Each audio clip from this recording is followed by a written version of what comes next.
मित्र आणि मैत्रिणींनो, तुम्ही कधी अशी घासाची भाजी खाल्लेली आहे का? एकच नंबर अशी इथे आपल्याली भाजी झालेली आहे. खूप चविष्ट आणि खूप छान अशी इथे आपल्याली घासाची भाजी होते. ज्याप्रमाणे आपण मेथीची भाजी बनवतो त्याचप्रमाणे इथे आपल्याला घासाची भाजीसुद्धा होते. तर चला, घासाची भाजी कशी बनवायची ते आज आपण बघूया. रामकृष्ण हरी माऊलींनो, सर्वांना गौरीचा नमस्कार. तर कशा आहात सर्वांचं गौरीच्या स्वयंपाकघरामध्ये स्वागत आहे.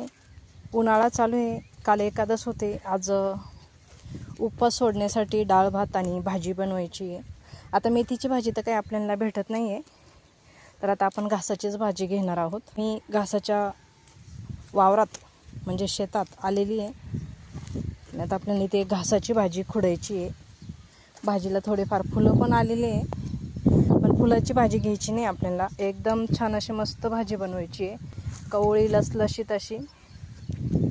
तर चला, आपण घासाची भाजी, हा जुना घास आहे, नव्या घासामध्ये जाऊन थोडीशी हिरवीगार अशी भाजी घेऊया.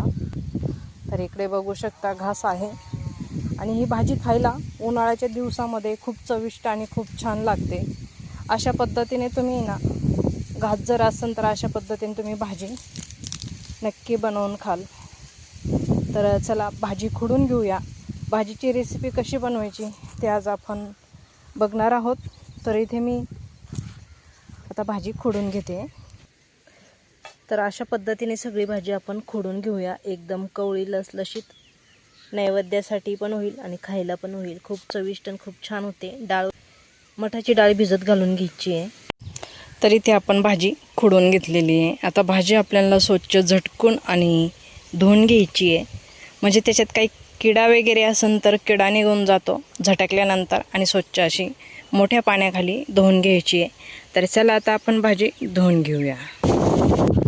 भाजी खुडण्याआधी आणि धुण्याआधी मठाची डाळ असते ना, मठाची डाळ आपल्याला अर्धा तास 15 मिनटं अशी भिजून घ्यायची आहे. तर मी इकडं भाजी खुडायला येण्याआधी मी मठाची डाळ भिजत घालून घेतलेली आहे. तुम्हीसुद्धा मठाची डाळ भिजत घालून घ्यायची.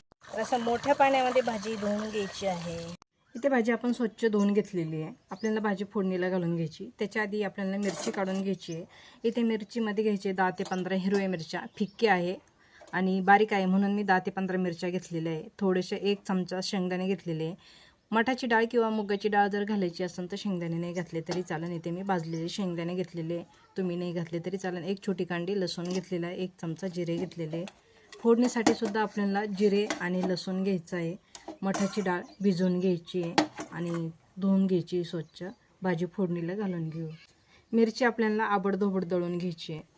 कढई छान गरम झालेली आहे. 1 मोठा चमचा तेल घालून घेऊ. 1 मोठा चमचा तेल घालून घेतलेले. तेल छान गरम झालेले. लसूण आणि जिरे घालून घेऊया. ज्या पद्धतीने आपण मेथीची भाजी बनवतो त्याच पद्धतीने आपल्याला इथे घासाची भाजीसुद्धा बनवायची आहे. जिरे लसूण छान तडतडलेले भाजी आपल्याला घालून घ्यायची तेलामध्ये. छान कलर करून घेऊया.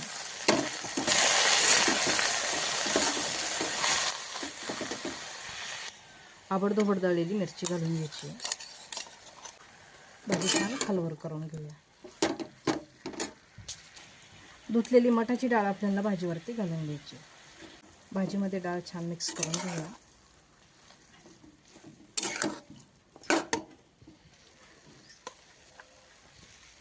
चवीनुसार मीठ घालून घ्यायचं आहे.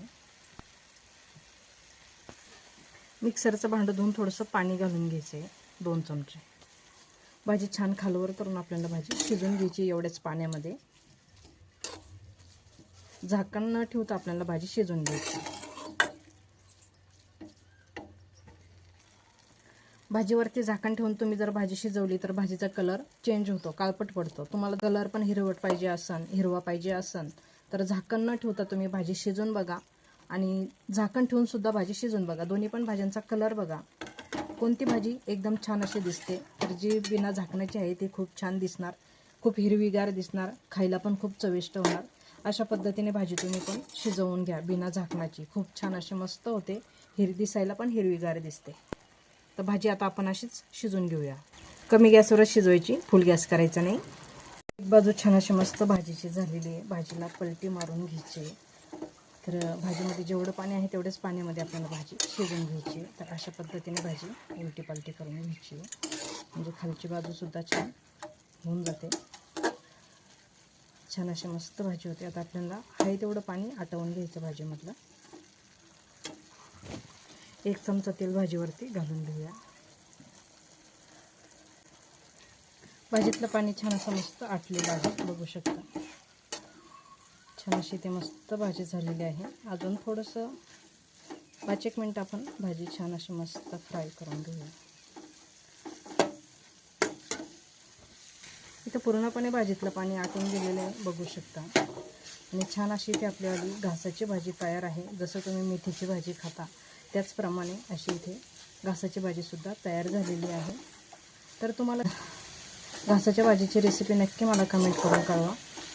आवडली तर लाईक, शेअर, सबस्क्राईब नक्की करा. त्याचबरोबर बेल बटनसुद्धा दाबा, म्हणजे माझ्या अशाच नवीन नवीन गावाकडच्या रेसिपी तुम्हाला बघायला भेटतील.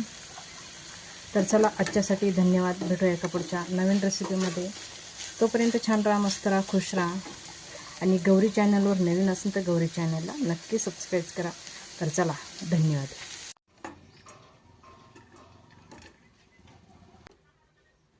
तर कशी वाटती घासाची भाजी नक्की मला कमेंट करून कळवा. अशा पद्धतीने तुम्हीसुद्धा घासाची भाजी बनवू शकता. खूप चविष्ट आणि खूप छान अशी इथे आपल्याली भाजी तयार होते.